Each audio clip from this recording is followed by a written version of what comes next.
Good evening, everyone, and welcome to the show. It's great to have you with us tonight. We begin with a story we've been following for several days now. America's top official in the Bahamas is tonight chiming in on the multinational uproar triggered by a threat from the United States to allegedly ban foreign officials involved in human trafficking and other human and labor rights violations. The issue, putting the Cuban medical mission program in this country under the microscope. Here's Corval Pyfrom. We are neighbors, friends, the closest of counterparts. Our relationship continues. U.S. Charge d'Affaires Kimberly furnished Tuesday on the impact this Cuban medical program fiasco is having on relations between the Bahamas and the United States, asserting none. Had this discussion with, top leadership here, with the Prime Minister, the Deputy Prime Minister. We've talked about it at length. We're not targeting any individual Minister of State here. There's no concerns there. It's just simply a discussion. We're talking about how these Cuban medicals are treated, how medical professionals are treated, how they're paid. We want to make sure that their human rights are being met, right? And this is really more about the Cuban government and not the Bahamian government. Prime Minister Philip Davis addressing the issue as well Monday, advising that the government was aware that a portion of salaries paid to Cuban medical professionals is sent to an agency in Cuba.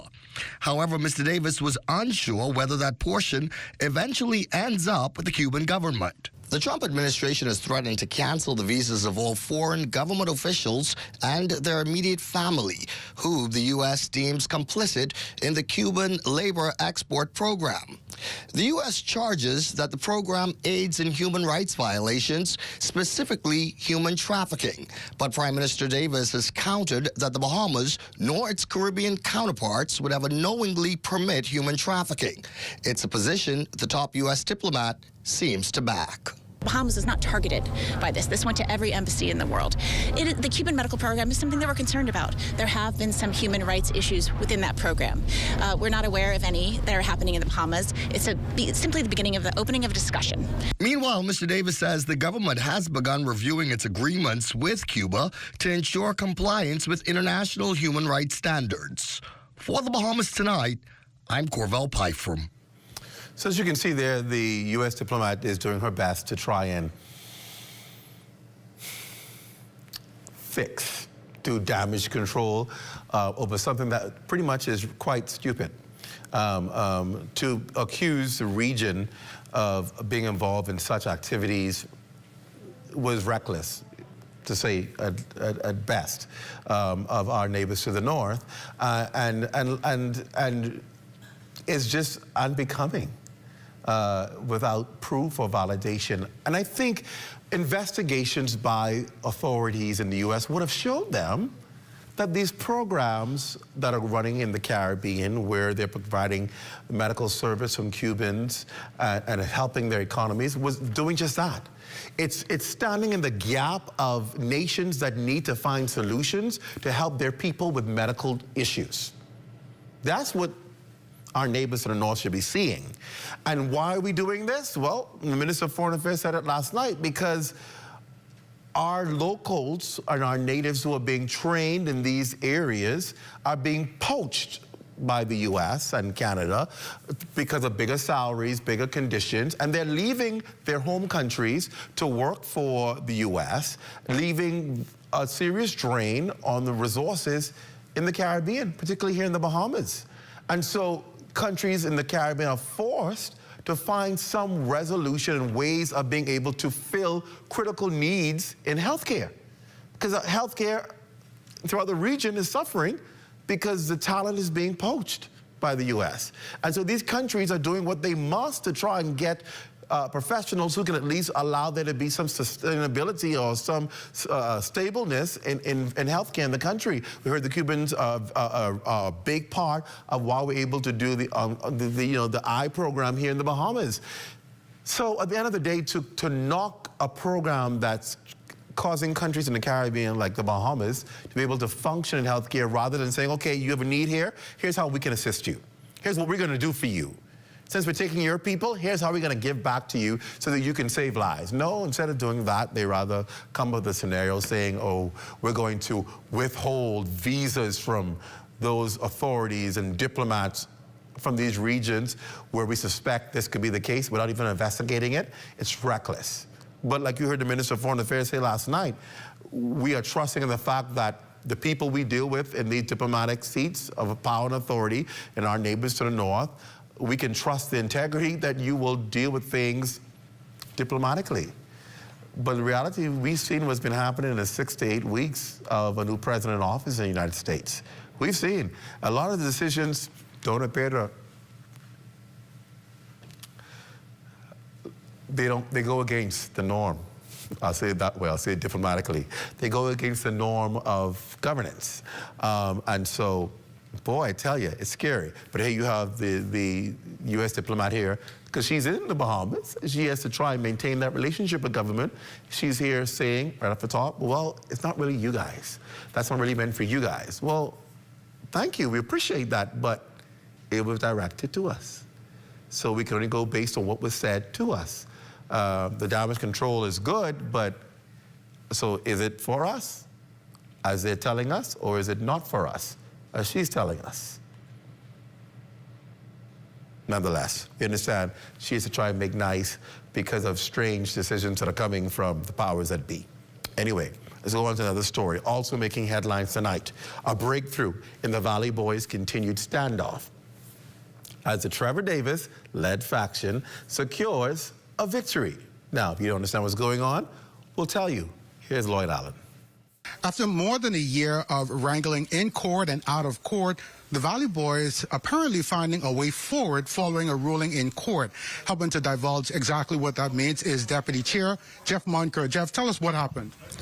Okay, as you know, we've been at this for more than a year now. The court this morning gave a ruling that said that we were the owners of the Valley Boys name.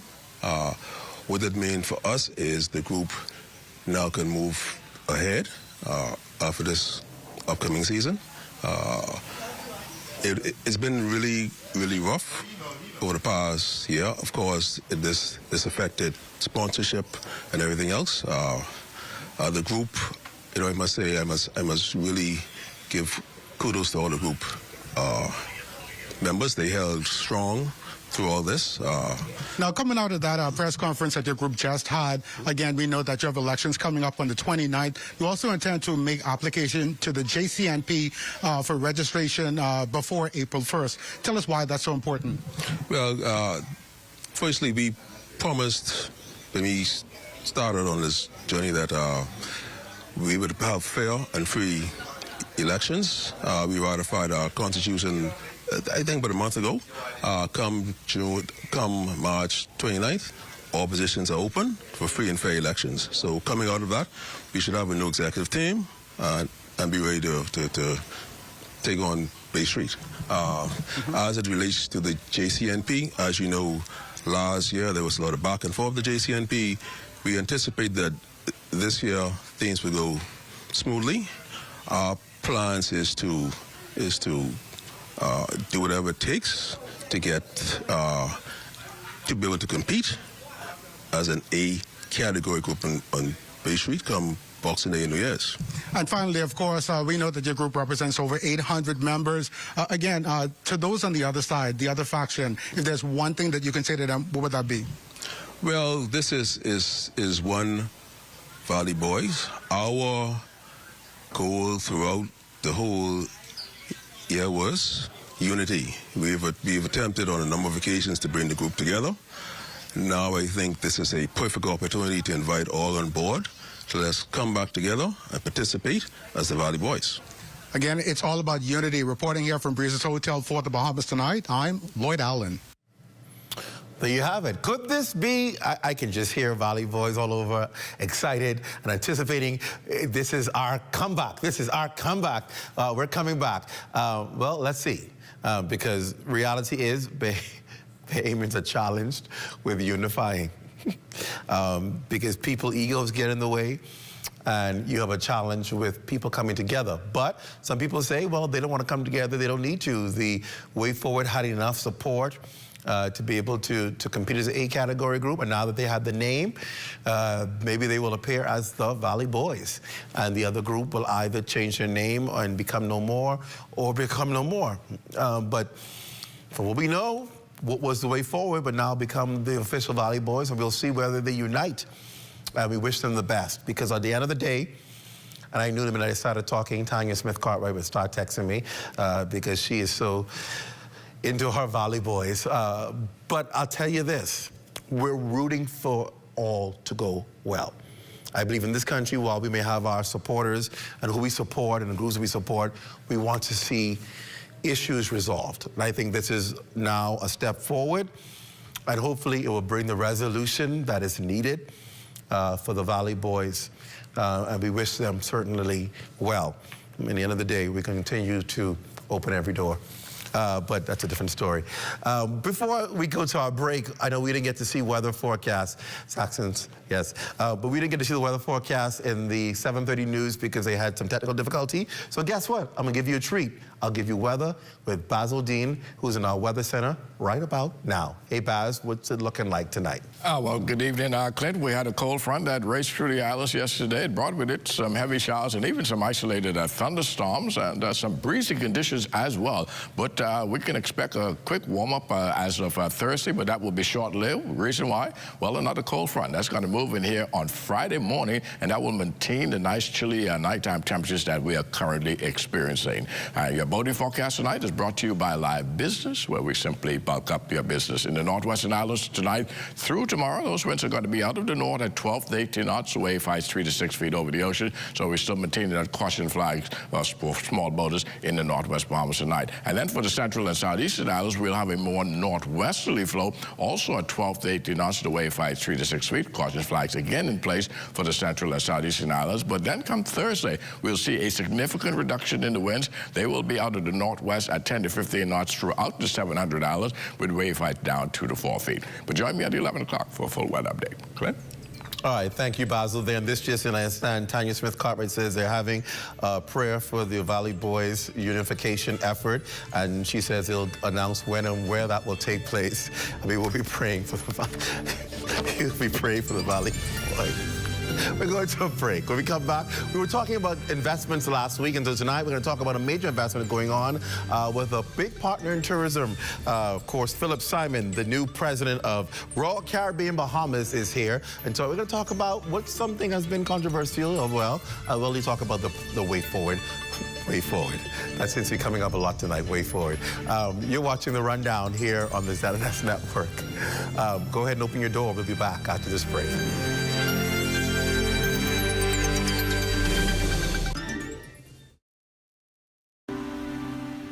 Mailboat service is a critical service to the islands of the Bahamas. Certainly, Andrews has always been there and dear to us. That's where we're born and raised. And so we play a crucial role in advancing the growth and development of Andrews. Customers want service and they want consistency. From the start, that's been our commitment. We work to sail on time every time. Our customers have come now to expect this from us. And one of the biggest challenges we've had was finding adequate funding. SPDC from the very start has been a lifesaver. My advice to young people, if you have a vision, a passion, an idea, go for it. Don't give up. It's not easy. If it was, everybody would be doing it. Be consistent and you'll get there.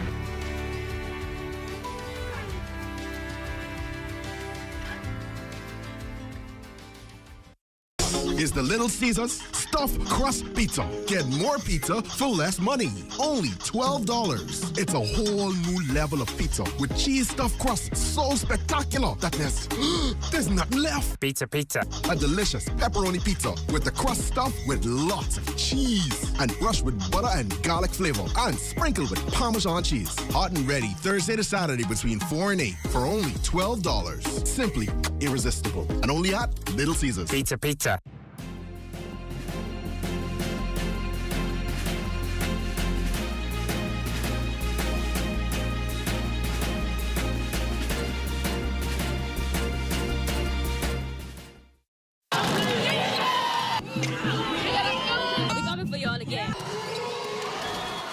Are you ready for the hardest sports show on the market? It's called The Timeout. Sundays on the ZNet Television Network. In our first show, 4 decades of sports in the country.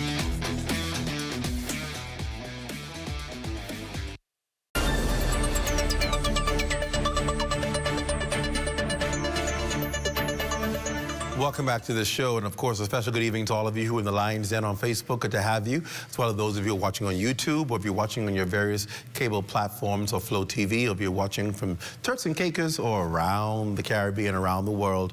Welcome to the Rundown. Thanks for being here. Well, 17 acres, 3 pools, 2 beaches, and a myriad of other opportunities will be available at Royal Caribbean's Beach Club on Paradise Island. It is the first in the vacation brand's Royal Beach Club collection, combining the striking beaches of Paradise Island and Royal Caribbean's signature experiences to create an all-inclusive beach day. Now, the Royal Beach Club has another first. Bahamians will own up to 49%, while 1% of the revenue will go into a fund for the revitalization of downtown Nassau. Now, here to tell us more is Royal Caribbean Bahamas President and well-known business executive, Philip Simon. Welcome to the Rundown. It's good to have you here, Phil. Good to be here. I think this is my first. It's your first. Welcome. Welcome. It's good to have you, man. Listen, so let's talk about the vision of this whole thing, all right? Before we even get to the economic model, because I found that's interesting, the fact of the 1% and the 49%. We'll talk about that in a second. But what is the vision of this beach club? We've been hearing about it. People have talked about it. People have said it's created some controversy. What is the vision? It's to create the ultimate pool and beach day, wrapped into the essence and the culture of the Bahamas. It provides another opportunity for guests that come here by the millions to experience our culture within a relatively short proximity to the cruise port. So this has been ongoing for many, many years now. And, you know, the intent is to provide that growing number of visitors, and we can talk about that, additional options. It's a day excursion. And so you said it at the beginning of the show. It is the ultimate pool and beach day. Designed over 17 acres. 13 of those acres would have been privately acquired property, and 4 of those acres are within the government crown land under which we have a lease. People will ask and say, well, why go ahead and invest and create this private property for people to go straight from the cruise ship to another property owned by the cruise ship? What about the Bahamian experience? What about experiencing Nassau? What about diverting people to experience what locals own so that we can share the piece of the pie? What do you say to that? Well, the same thing I've been saying. This is, you know, last year, 2024, we had 2.3 million visitors. Royal Caribbean, we're talking about, that came. Over the next couple of years, by 2027, we intend to grow that number by 1 million passengers. Wow. You'll see some of the largest ships that are now being created, the Icon class. We've got Utopia of the Seas, which is a dedicated itinerary just for the Bahamas. And so you've got this growing number of visitors, passengers coming to the Bahamas, and they are still looking for lots of things to do. Wow. You see any number, droves actually, on Bay Street at any given point in time. And we want to encourage them to, again, not only come off of the ships, but to spend, to enjoy the culture, the arts, the crafts, the music, etc. And so we've got, and I don't call it a problem, we've got a tremendous opportunity as a country now, because sometimes I got to switch these hats. As a country, that this growing number of cruise passengers, we have to find additional things for them to do. So this was actually a part of the genesis, even of the thinking with the Beach Club. And as you said, I just looked on Sunday and saw about 6 large ships. That's about 30,000. In port. And that's what I said, okay, if you multiply that by 5,000 passengers, and including crew and all of that, you've got about 30,000 people that are in port for the day. For the day. That's a lot of people for any significant amount of companies to make money. Where are they going? Well, firstly, we want them to come off the ships, because they're going to pay that tax anyway. We want them to come off the ships, and they're looking for things to do. You know, Nassau has always been one of those really idyllic locations, port locations. Very few ports around the world are in the heart of a city. And literally, they are at our doorsteps, and they come off and they're looking. Now, granted, there are things to do, and every day entrepreneurs are trying to take advantage of the opportunity. But again, that number is growing, and the Beach Club is just another answer. It's a day excursion. It's a day excursion, and by the way, it's a day excursion not just for the guests and passengers of Royal Caribbean, but also for Bahamians. Really? Yes, absolutely. Absolutely. So anybody can participate and experience what this day is like? Cruise passengers and Bahamians. Royal Caribbean cruise passengers. Now, obviously, that means that if you go to the beach, you don't necessarily, you can still have time to go look around Nassau and then go to the beach when you want to go. That's the intent. You know, obviously, to get to and from the Royal Beach Club will be by vessel, and so you have ferries that are making the loop around the clock. And the way that they do it is they come back over on Prince George Wharf. They can hop off. They can go to Straw Market. They can continue the day if they want to downtown or wherever else they want to go. This is just an additional option. Let's talk about the history and the journey to get to where we are now, because it's been a long one. And it's been a minute, a tumultuous one. Talk about that. I don't quite know who was the first person to bring up the idea. You know, maybe somebody sitting in the Nassau Harbor and looking across the way. But, you know, that property on Paradise Island has been sitting for a long time. You know, you would have seen some of the stories, some of the buildings that were over there just sitting, actually falling into the harbor for a long time. And so it came about as an opportunity, obviously growing the business market, but at the same time seeing the vision behind what could be. On that northern side of Paradise Island, you have the beautiful beaches there. And you have two corners. There'll be an East Beach and a West Beach, and of course you got the Iron Shore in between. And then you have the harbor side, you know, which is, again, the Nassau Harbor is really special. And so over the course of, you know, I would say probably 8+ years, Royal Caribbean acquired the properties that were abandoned, that were derelict, bought those, and then approached the government regarding a 7-acre, originally 7 acres of Crown land lease that was eventually amended to 4.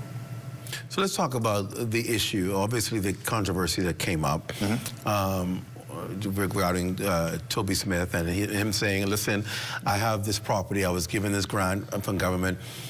Is it a case of bullying? This big company saying, okay, no, we want this, we're gonna push you off of this, we're gonna make sure we get it, and we're gonna economize it. Yeah, I seriously doubt that, based on everything that I've seen. Again, I've been with the company for about 1.5 years now, but everything that I've seen, and I really don't even like talking about the Toby Smith issue, but from everything that I've seen, a lease was not executed. And so, you know, there might have been an agreement for a lease, but there was no lease agreement. And so, however that came about is separate and apart from the company's journey. However, the company decided, given the conflict, to amend its lease from 7 acres to 4 acres, eliminating any conversation related to the 3 acres, any potential conflict, etc. That was something it did on its own. So it surrendered the 7-acre lease, and along with government created a new 4-acre lease that composes the Crown land that now make up the 17. So there's no overlapping conflict with regards to any Crown land issues. What is the date of completion, expected date of completion? December of this year. I mean, you look at it across the way in the harbor there, and you're like, how is that going to happen? Well, you're praying, man. So we're all going to pray that it happens. But again, December of this year is targeted, slated for opening. I want to take a break. When we come back, I want to talk about the economic model, because you've given a unique economic model of how this will work. Let's talk in detail about how that works and how people can perhaps see some advantage in there for them. Okay. All right? You're watching The Rundown here on the ZNS Network. There's more after the break. Stay close.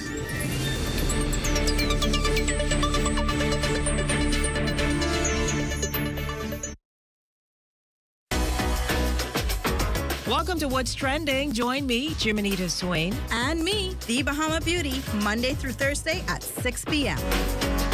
Only on the ZNS Network.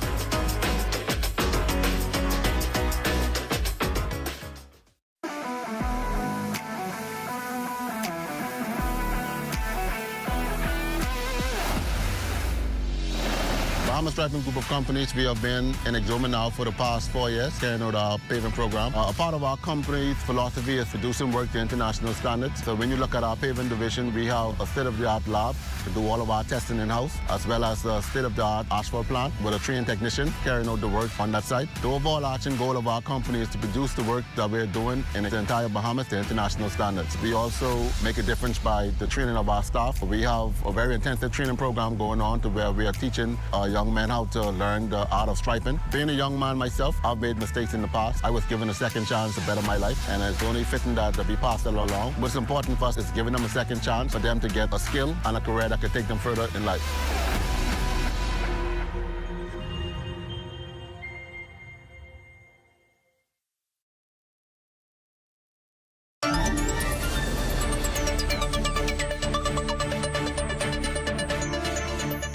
Welcome back to the Rundown. My guest tonight is the president of the Royal Caribbean Bahamas Limited, and we're talking about the new project off of Paradise Island, which is expected to be create a new business structure, pretty much, for this kind of business investment. And that's what we're talking to Philip Simon about. The business structure, the economic model. Talk about it, and what is it designed to do? What is the model, and why this model? I'll tell you what, it's one of the reasons I decided to accept the offer for the company. Wow. Because, well, you know my history. I've always been, I would like to consider myself a true Bahamian. Right. Nationalist of soil. I love my country. And it's one of those things where I went through a 2-month process of back and forth and questioning. And, you know, when I was at the Chamber of Commerce, you know, back in the day, the cruise line might have had a different type of, you know, impact upon me. But the model that was presented, and I got to tip my hat to the government of the Bahamas. And when I say government, I mean continuous government, right, because this stretches across different administrations. It was an incredible negotiated position for all involved. Like it said, this is the first beach club in a series of beach clubs that the Royal Caribbean is going to do, but I don't think any is going to have this type of impact and this type of special structure. So the structure is this. Everybody talks about the 49-51% split. So 49% goes to government and Bahamians for investment. The government has the Crown land, and then there will be an equity raise later in the year for the delta of that 49%. The 51% stays with the company. 1% of the gross revenue goes into a fund for the revitalization of downtown Nassau and whatever else that particular foundation fund sees fit to do. But it is to improve the destination. It's a commitment from the company. For example, if the gross revenues are $100 million for the year, that's $1 million that goes towards different improvements in the area. In addition to that, and this is one that really you know, kind of gets me excited, is that all of the service operations, so whether it's landscaping, laundry, transportation, pest control, security, engineering, maintenance, and the list goes on and on. It's on our website. Dozens of opportunities for Bahamian businesses.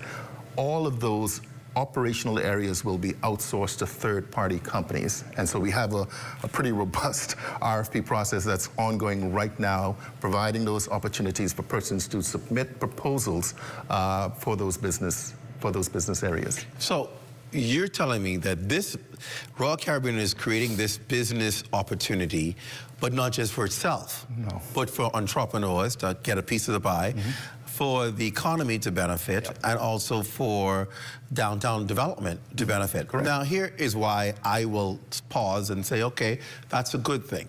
Because I have talked about it for so many times on this show, that we, I think the Bahamas is a gold mine. We are attracting billions of dollars in investments from some of the world's wealthiest business persons, companies. And I'm saying at the end of the day, why are we struggling with social programs? Why are we struggling to get programs funded for young people? Why are we struggling to develop our infrastructure if we are attracting the world's wealthiest? And I said, could something not be done to be put into these heads of agreements to say that a certain percentage is put aside for a special fund, whatever is necessary, to help give back to our communities, to help build infrastructure in the Bahamas so that people benefit? And here it is, we have an agreement that actually does that. Correct. And this is what I'm saying we ought to be seeing happen with all of these investment companies. Why not? Make it mandatory that you help build the very country that you're going to make your wealth from. Absolutely. It's only fair. And so hats off to Royal Caribbean for actually putting that 1% in there to help the development of downtown, because we've been talking about downtown for how many, talking about buildings, talking about dilapidated buildings, and what are we going to do? Let's turn it into a residential community. Let's turn it into an open green space. Let's put some art down there. But it takes money to do that, and it has to come from somewhere. And there's a lot of money out there. Of course. And any number of places where it could come from. And in addition to that, you know, and this is one of those things that kind of floated around there in social media, et cetera, but the management of the beach club will be 100% Bahamian. So when we open and we put a layer of management on top of the relationships, the business relationships, they will be Bahamians. We've already identified our general manager. We've already identified our director of island operations. We've already identified our director of finance and accounting and engineering. And I think when we make those announcements before the end of this month, people will be really proud of these young Bahamians who will be the executive level management of the Royal Beach Club. All Bahamian. All Bahamian. This is now. Here's a part that you talked about that I wonder if Bahamians got. The RFPs are out. They're out. For your company to be able to bid for certain contracts that you can run and operate based on the businesses. Now, we keep talking about, oh, I'm working for nobody. Well, this is why you have to form your company so that you can be the employer and have access to a company which pretty much has a track record of succeeding, which means your business can succeed if you do it right, and if you have the right attitude, the right service, and the right level of business, then you can do well. We don't need to be working for people. You just need to have a good business plan, have a good company, and access the opportunities. Don't complain about it if you've never applied. Absolutely, absolutely. And I gotta say, the website is www.royalbeachclub@paradiseisland.com, and that's royalbeachclub@paradiseisland.com. You just look under local partnerships. In addition to that, the Artist Discovery Program. Again, we want this site to be infused, every square inch of it, with as much Bahamian culture as possible, the taste, the touch, the feel, everywhere they turn, because this is why people travel. At the end of the day, people travel to experience the destinations in which they go to. And so the Artist Discovery Program is ongoing right now. That RFP is, deadline is the 28th of this month. And so what does that mean? There are any number of opportunities across the entire site, whether it's paintings, whether it's murals, whether it's entertainment, and that list goes on and on for persons to get creative and to look at the master plan and the site and say, you know what, this is something that I could deliver. Submit a proposal, and let's consider it. I'm looking at the footage, and I'm just really seeing it for the first time now, and I'm realizing how close it really is to the actual dock itself, where the Royal Caribbean. It almost seems it's right in the background. Just about. Just about. And so we have ferries that will swing around. Well, that's what I'm about to say. You have to swing around. You come off from the dock. Come off the dock, and swing over to the site, and then come back on the other side of Prince George Wharf. And then, of course, visitors can go into downtown and different areas. Of course. We're looking at some of the construction that's going on. Yeah. What are some of the amenities that this resort, well, I call it resort, but this beach club will feature? We have 3 different zones, themed zones. We have a family zone, we have a party zone, we have a chill zone, and each one of those zones are designed in such a way that caters to, we have the family beach. I'm laughing. I got to give my analysis. He's a family zone, party zone, and a chill zone. Party zone and chill zone. So I can already tell you what's happening. The family zone, that's the mother, father, and the kids. The party zone, that's strictly young people. They're going to go crazy. No doubt about it. And the chill zone, that's for groundly and ground people who want quiet, peace and quiet. Something for everybody. They don't want to be bothered by people, something for everybody. I can already see how it's already zoned off. Everybody. In the party zone, we intend to have the world's largest swim-up bar. We're going to call it the Floating Flamingo.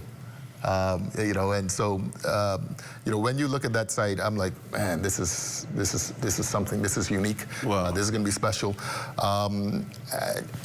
It's coming with its own challenges. Obviously, we've come a long way, Clint, and as transparent as we can be. I've heard the accusations. I've made myself available. The company has dotted every I, crossed every T. The amount of studies that have been done on the environment, the economic model, which has been negotiated with government. What more can be done? What more can be asked for? I think all parties have done an excellent job. And I think at the end of the day, we'll be very proud of it. I really do. Obviously, this is going to be an added attraction for the tourism product. Yeah. Persons have said when they come to the Bahamas, there's not enough to do. Is it just going to be, obviously, a place to relax and chill, or are there going to be activities and things that people can actually do? Same thing. If you go to that site and you look at the RFPs, you'll see one in there that says beach activities. And again, so if you're a Bahamian company and you have some great ideas for beach activities or for entertainment or any of those things that are listed there, present it. And if you see something that's not listed and you think it's a great idea, submit it. Let's talk about it. Let's see whether or not it can be accommodated. What is Royal Caribbean's presence like in the Bahamas compared to what it does around the world. How is this just, okay, let's test it out in the Bahamas, or is there real confidence from this mega cruise line about the Bahamian market? I want you to answer that question when we come back after the break. And let's talk about the presence of Royal Caribbean in the Bahamas. We're back after this. Stay close.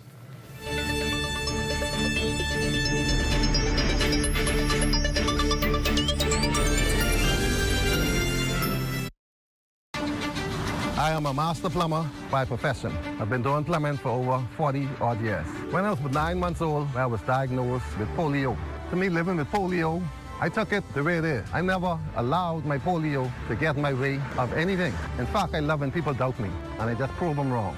And let me tell you, in the world, you could only find a plumber as good as me, but you ain't gonna find no plumber better than me. People with disability, they just need a chance. In this program, I feel so encouraged. Most of the mentors have different kind of disability, but disabilities like me. Sharing and caring and showing so much support with people with disability. They would encourage you to go beyond. I wish this was around a long time ago. Right now, I would have been a millionaire. You out there who have a disability, don't be afraid. Take the step. If you believe it, you could achieve it. And remember one thing, ain't no one better than me, and ain't no one better than y'all. God made all us equal. For more information about how the SBDC can help your small business to make a big impact, give us a call at 461-7232 or visit sbdcbahamas.com. Covering the news seems easy, but we put thought into what we're doing. The Bahamas Tonight Access Now, here to inform, educate, and entertain. A new type of newscast featuring social media trends, news from around the islands, interviews with the people you like in our communities, sports, weather, and fabulous entertainment. That's a Bahamas Tonight Access Now with Marlena Leonard and LaDon Davis. 7:30, Monday to Friday. Only the sun covers the Bahamas better.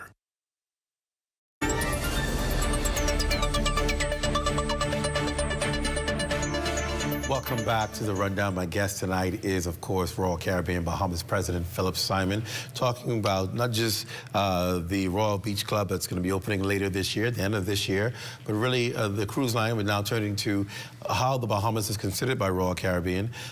It's a major play in the cruise industry, Royal Caribbean. How does the Bahamas stack up as far as destinations? It's one of its most important markets. Wow. Obviously, it's within the whole Caribbean area, and usually when you do take a cruise, you stop at different destinations within the itinerary. But in terms of private destinations within the cruise industry, Coco Cay is top rated. Wow. It's number one. It's year after year, it gets top rating in the overall industry, and of course, that's in our own Berry Islands. That's amazing. Perfect day. What about it is causing it to receive such high rankings? Well, I would like to say it's the destination. As a proud Bahamian, obviously the company also does a tremendous job in the product itself. Coco Cay has the thrills and the chills, and it has everything. It has the beaches, it has the entertainment, the activities, straight across the board. But again, that's all within the environment in the context of the Bahamas, and so I think that's really the lure within the product that we give to our guests. When we talk about this destination, there are opportunities that Royal Caribbean has just provided beyond just being a cruise destination. They said, listen, we want Bahamians to be a part of what has been happening. Are Bahamians taking advantage? I mean, somehow we seem to be people that we want job opportunities, but we don't go nowhere. Yeah. Right? We barely won't go to Family Island for a job. Yeah. Let's talk about the response with job opportunities in Royal Caribbean. Yeah, and that's something that's obviously come up, and persons kind of challenge it, and you talk about the private islands, and yes, there's obviously a room for growth. But what you find is that a lot of Bahamians just don't want to stay.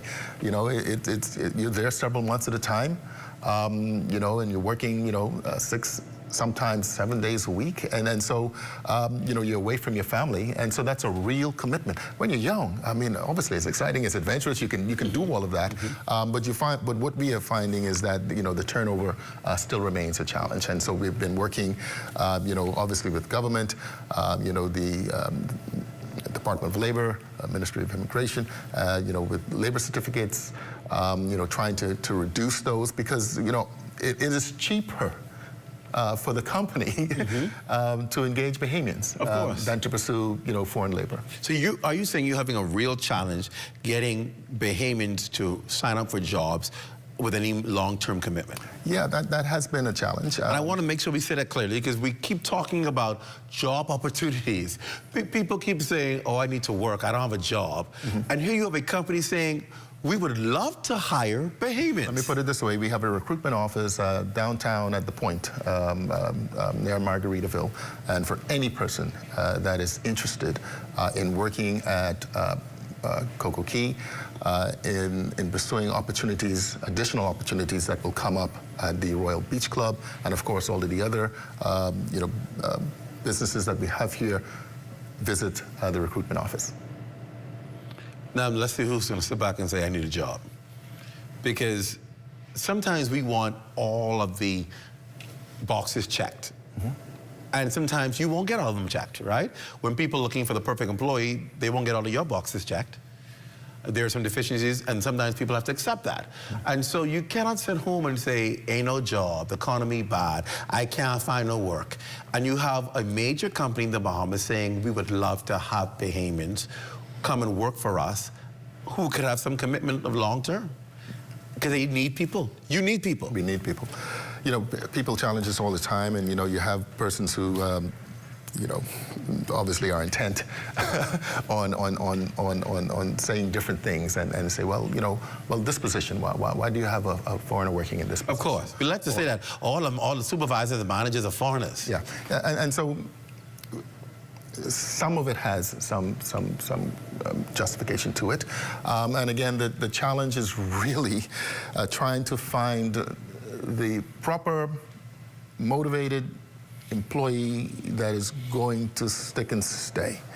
And it's incumbent upon not just the company, Royal Caribbean, but also too, the country, the government, and the people to work towards these opportunities. I mean, obviously it's something that we would want to explore with all of the relevant skill sets and areas of employment. When we look about the opportunity in tourism, what do you see as a stakeholder? Even outside of your position as in Royal Caribbean, you've had a stake in the economy of the Bahamas and seeing it grow and so forth. What do you see the future for us as tourism and going to the next level?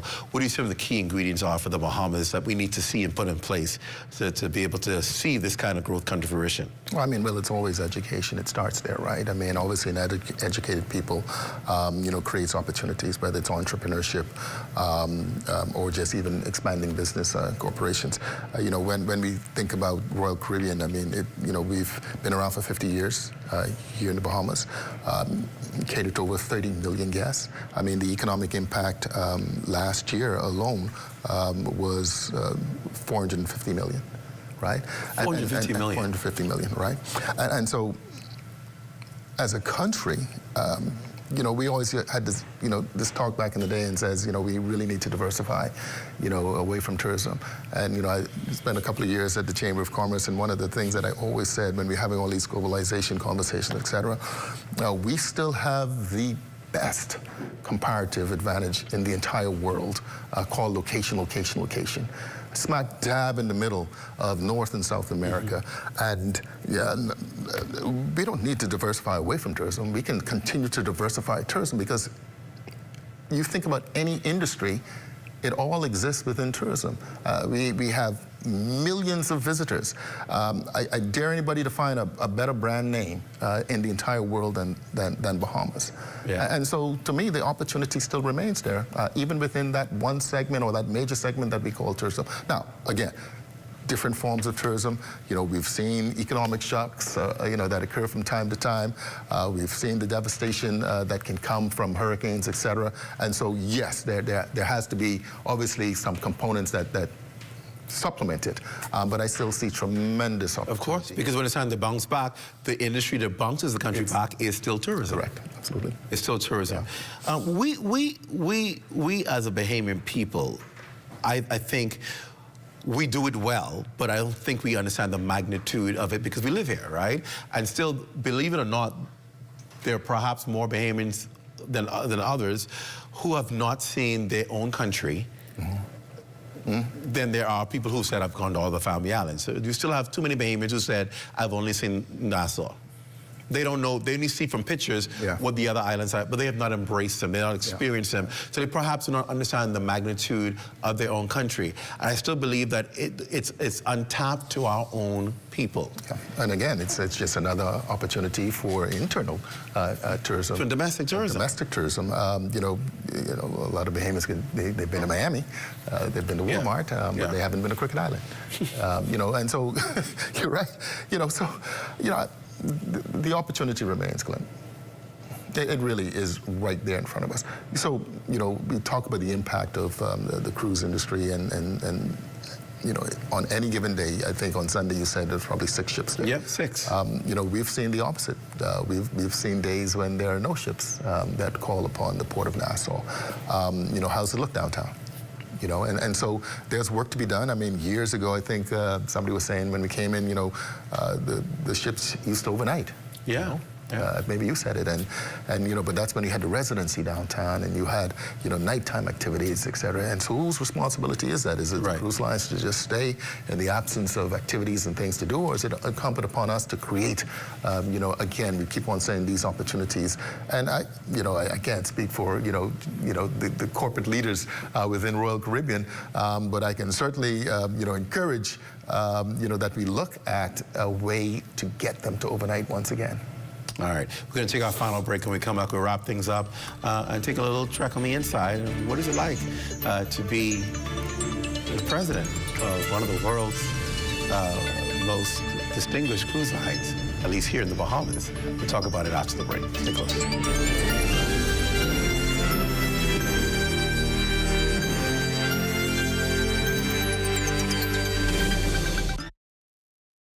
We're here at the Nassau Village Community Center project, where over the past 17 months, we've hired over 20 Bahamian subcontractors to bring this beautiful project to fruition. I've been living in Nassau Village for more than 19 years, and to see a project like this bring great joy and pride to me. This state-of-the-art multi-purpose community center will serve as a crime-fighting initiative in the community, also help with the education of our kids in this community, and a hurricane shelter. Yeah, and it also shows what we as Bahamians can achieve when we work hand in hand with each other. We have the technical know-how, and we can pretty much deliver on any project here in the Bahamas or in the world. Bahamas Crichton, a Bahamian company, they prove that they believe in Bahamians. Based on the outcome of this project, I don't think they're disappointed in giving a small person an opportunity to do a job such as this. The more opportunity they get, the more opportunity we will get. If you look around and see the work done so far, it just shows what we as Bahamians can do. The internet isn't just for surfing. There's a sea of shoppers buying online, and you can connect with them on Tingsy. Tingsy is the SBDC's online storefront built for Bahamians. Take your business to the next level by selling to customers online, both at home and around the world. People want Bahamian things, and if you got things to sell, sell on Tingsy. Find out how you can connect with a sea of buyers by visiting tingsybahamas.com.